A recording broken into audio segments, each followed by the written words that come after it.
Hello guys, good afternoon. Ngayon po, isi-share ko sa inyo kung paano ko ginawa itong fresh na pansit.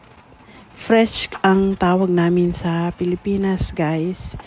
Kaya fresh pansit na rin ang itinawag ko.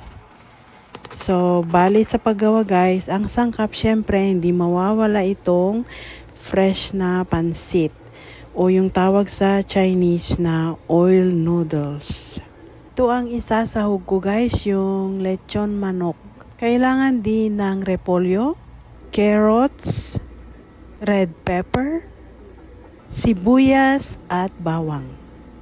So dito guys, mag-i-start na ako na magluto sa kawali.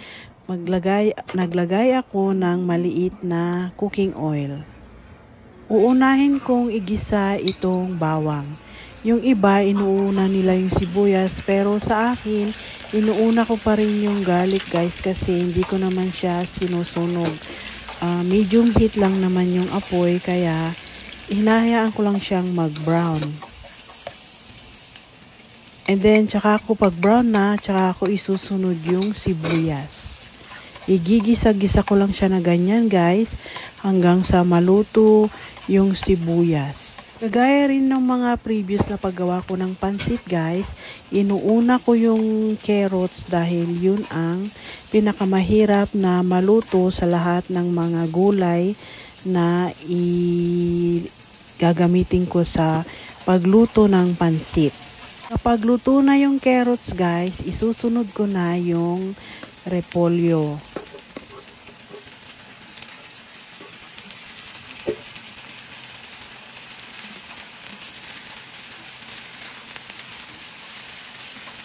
Yan, nagisa na guys yung carrots at saka yung repolyo.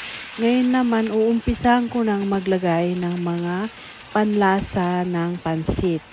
At syempre, ilalagay ko na rin yung red pepper. Gigisa-gisa ko na rin. Tapos, maglalagay ako ng oyster sauce. Gagamitan ko siya ng oyster sauce guys kasi yung fresh na pansit tong iluluto ko, masarap siyang lagyan ng oyster sauce guys. At saka itong ground black pepper. Halo lang ng halo guys sa paggigisa para maikalat yung lasa. Hahaluan ko rin itong pansit guys ng 2 chicken cubes. Pwede kayong gumamit ng chicken cubes, pwede rin kayong gumamit ng chicken, ano ba yung tawag doon? Chicken broth pala. Yung nasa pack. So, bale dito guys, kung mapapansin nyo, nagtubig yung gulay na ginisa ko guys. Hindi ako nagdagdag ng tubig. Mamaya yung juice niyang yan guys, yan ang magluluto doon sa fresh noodles. Ngayon guys, ilalagay ko na itong sahog na lechon manok. Last ko siyang nilagay guys kasi hindi ko na siya kailangang igisa dahil lechon naman na yung chicken na ginamit ko guys. Mayroon na siyang lasa. Kaya nilagay ko na siya sa huli bago ko iluto yung noodles.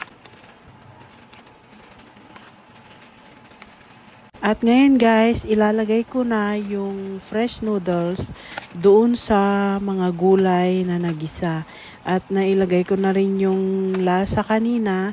So ngayon, igigisa ko na lang itong noodles doon sa mga lahok ng pansit.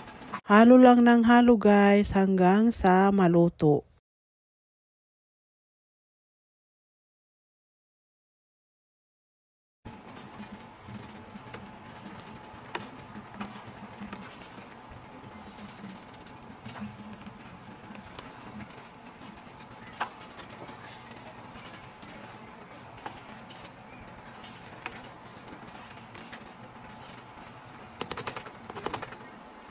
Tapos na guys, luto na ang ating ginisang fresh noodles. Kain tayo guys. Thank you so much for watching. See you on my next one. Thank you. Bye.